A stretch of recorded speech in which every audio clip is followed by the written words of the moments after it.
gabadhan iyo ninkan waxay isku barteen in qof baahan waaye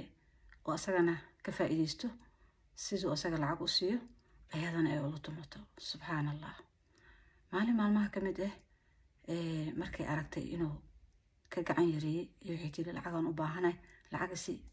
markaasuu yiri wax lacag kuma haaye ord wajigaaga iga dhaqaaji. way u fikirtay waxay tiri hadaa lacag sii weysay waa ka shalaanaysaa. way u fikirtay way dishay ninkii. markay ninka dishay ee ka waqsiisay ileen way taqaanaa baleemana dhisa kartaa qofka markaad gudihiisa gashid sidii nin inaag isqaba camal ilaa ma isqabin xaraam isku noolaayeen isku dhaqantiin yani qofkan wuxuu galay iyo xurgudo iyo maxaa la dhahaa dabeecadiis iyo meeshuu istaago iyo meeshuu fariisto kulli waa taqaanaa. adiga baleena u samaystay way dishay. markay dishay gabadhan askarta ay qabatay booliiska qabtay maxkamadda la saaray waa la xareeyay. markii la xareeyay waxaa loo diyaarinayay in la dilo laano waxa waaye السن العين العين qofka qaf dilo waa la dilaa. marka dilka iyadoo sugayso ayaa maxaa ku soo baxay bal aan wada dhageysanay qisadaana kiciya. السلام عليكم ورحمة الله وبركاته. سيتهين عافيمادكينا قصة انتان قدوب قلين waxaan leeyahay gacmo furan ku soo dhawaada channelka waa channelkiini intaan yani inta qofooda hore u joogto wayba joogtay dadka cusub oo nagu soo biiray waxaan ka codsanaynaa insha Allah in share noo tiraadin like noo tiraadin subscribe noo dhahdin. qisada maanta aan idin wado waxay tahay waxa waaye dadkii xaraan soo bartay waxaan maqli jiray subxaanallah xaraan marka dambana ilaahay isugu daraa. a'uudu billahi min shaytaani rajiim. ilaahay wuxuu isugu diraa xaaraanta isku wateen. ninkan iyo naagtan waxay ku heshiiyeen naagtan waxay ahayd qof faqri ah waxba haysan yani luquutul yawm waxay afka gelis xataa ma aysan haysan. ninkan wuu ka faa'iideystay waa nin shaqaysto dhaqaale leh wuxuu yiri naagtan waaba ka faa'iideysan kartaa. wuu ka faa'iideystay markuu ka faa'iideystay mar walba lacag uu siin jiray si uu soo dhaweysto marka dambeetana waxay noqdeen dad wada tunta. subxaanallah. sidii markay ahaayeen maalinta dambe waxay aragtay ninkan inuu gacan yaray oo lacag siinin. soo raasatay waxay tiri lacag u baahanay wuxuu yiri lacag kuma haaye wajigaaga iga dhaqaaji wajigaaga gubtay. marka ninaan ku qabin ma lacag ka qaadi kartaa waa maya. way ka soo tagtay laakiin way u fikirtay waxay tiri ninkan say ku dishaa. bareena u degtay ninkan waxay isku dayday inay disho wayna baleenkeedu u saxsan way dishay. alaayid xaal ninkan markay dishay ka waqsiisay بوليسكي ولا أجاد هذا البارة إن أياد دشي أياد على خبطي حبس يالجي. محكمة على صوص عاري وحلو حكمي إن لدلو أعدام. دلكي كذب أياد وماشي وجرته اللي ندلك نفتكس وقتي وليه وقتي الله قبتي قصك أيها وحق صباحي ناكتان أور اللي هذا عليه قف أور لنا ما لدلي كرو حيال نفبا نفكر دليوان ولا سوى قفك أنتي كدشو مركي دشا كدبني cunugaas ilaa 2 sano ee ka nuujiso ayaa lagu haynaa meesha. kadib cunuga waa laga soo qaaday markay cunuga dhashay kadib waa laga soo qaaday cunuga waxa la geeyay meesha ilmaha lagu xanaaneeyo maxaa la dhahaa xirada agoonta sida Soomaaliha u naqaan ilmahan aabana haysan hooyana haysan xirada agoonta la lahaa mase waa la ahaa mas'uul u ahaa xirada agoonta la geeyay. sidii markii loo geeyay naagtan sidii lagu dilay. wiilkii xirada agoonta wax naxariis wariiska ma helin. markuu si socdaan waxa la jiray cunugii wacalka ahaa xaraanku ku yimid. markuu si socdaan waxa la jiray waxaan aabiyo hooyo qabin waa kana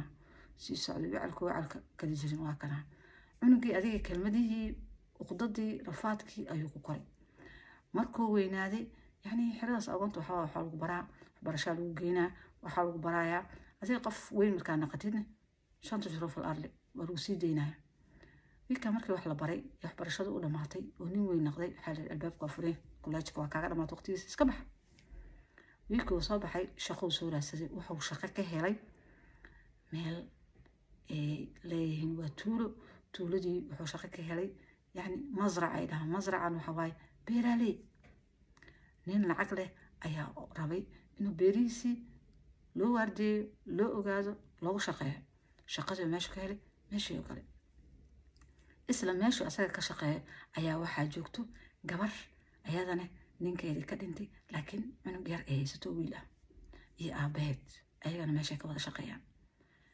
meeshaas uu shaqeynaya gabadhii wuxuu arkay aadaabteedii quruxdeedii wuxuu sir gabadhan way ku anfacdaa doono waa doontay problemka ninkan meeshaan ay ugu bilaabanaysaa markoo doontay ayuu wuxuu yiri aabihii bal iska tag maan dhow hadda kuma jawaabi karne waa kasoo fikiraynaa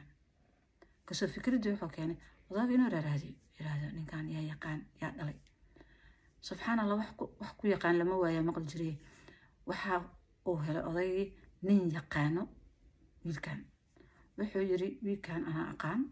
kolleejka agoonta ku soo koray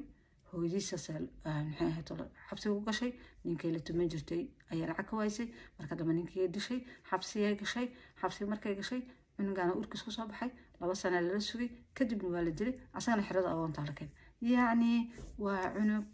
wacyi ah oday markuu warkaas maqlay wiilkuu soo laabtay wuxuu yidhi adeer ma kasoo fikirteen xabad kama soo fikirayna waa ka fikirna kowdha niyahow aabana malid hooyana malid wacalnimaan ku dhalatay ma fahanti waxaana kusoo kortay xirada agoon dadku yaqaanaa ku sheegay maku kala wato kelmadaas waxay u dhintay maskaxdiisa qaluubtiisa ayuu wax weyn u dhintay go-aan wuxuu gaaray waa hooyadiis waxay ku fikirtay oo kaleeto wuxuu go-aan gaaray inuu cidaan cirib tiro maadaama gabadhii loo diiday waaba cirib tiro taagan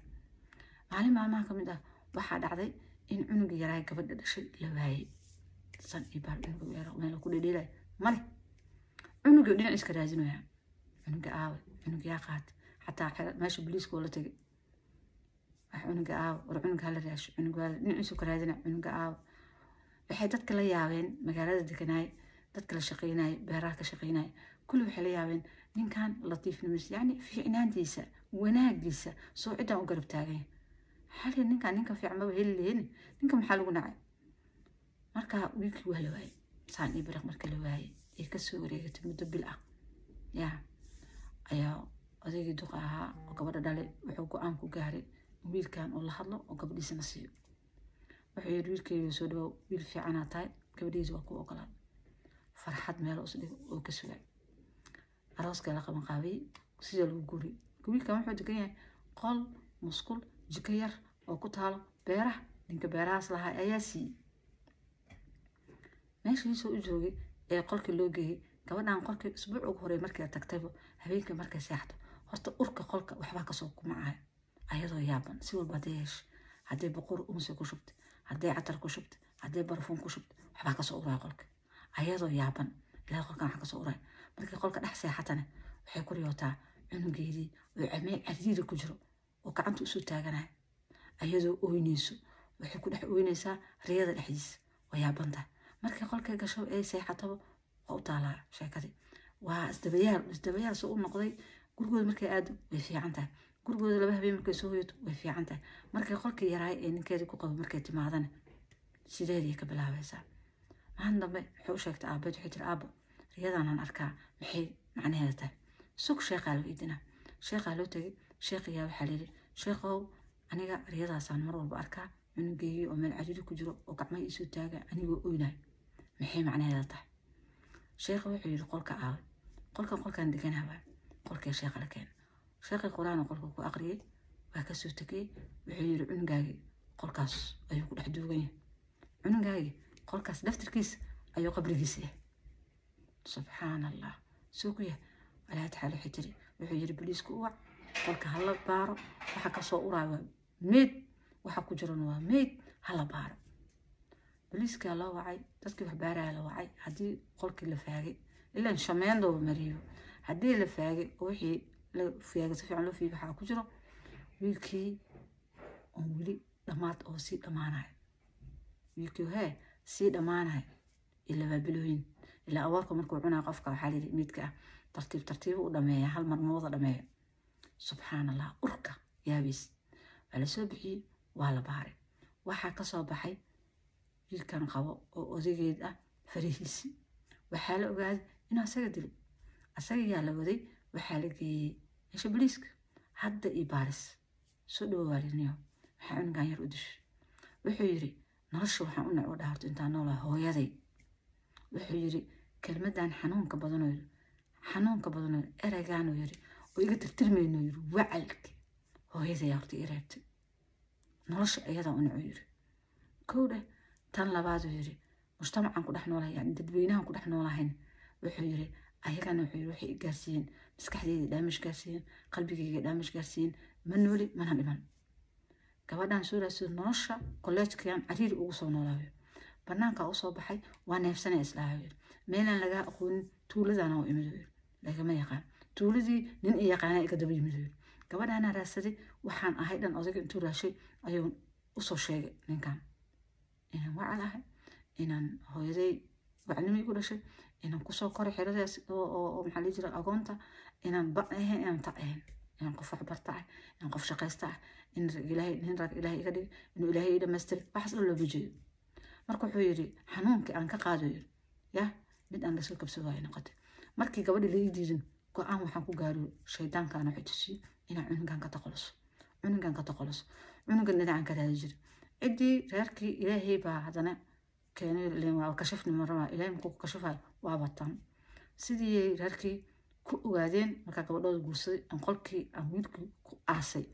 aan geeyey aluu ogaaday waana kashafnay marka cunuga anaa dilay systemka waxaan ku dilayna yani sabab ee lada walba sababtana waaba taasbo war ma jire anuna waxaa leeyahay maxkamadaada qaado adigana aadaamkii yani dadalkii hooyada la daldal aa ku suga yani jid qaldan hadaa matid meel xun leh ku dhacay marka dambe waa nutkeed waa wacyi gelin wallahi laano nin gabaray waaba aadayba marka aadaysid nin ku qabo ha ahaado maxaa yeelay dheh problemaadkan oo kale leeyahay ilmaha aad ka tegaysid magac fiican ugu tag inay reer leeyihiin xataa yaree lahaan xataa nin hooyis aabays reerkiis dhamaada hataa yoo ha noqdo doodoon laakiin nin ku qabo oo ilaahay ku ogyahay ee ummadana ogtahay gurso waxba yoo haysan hadduu rabo gurso sidii ilmahaaga beri ilaahay hadduu ku siiyo aad magac fiican ugu tagtid hooyadood way dhimatay aabahoodna fulaan waaye saas ma ka fiicno aniga taladeed intaas waaye qisadan intaas maanta isku eg tahay insha allah qisadan qisa la mid ah aan sugu imaanaynaa waxaan idinkaga tegay bash barwaaqo caafimaad cimri dheer cibaado suuban insha allah السلام عليكم ورحمة الله وبركاته.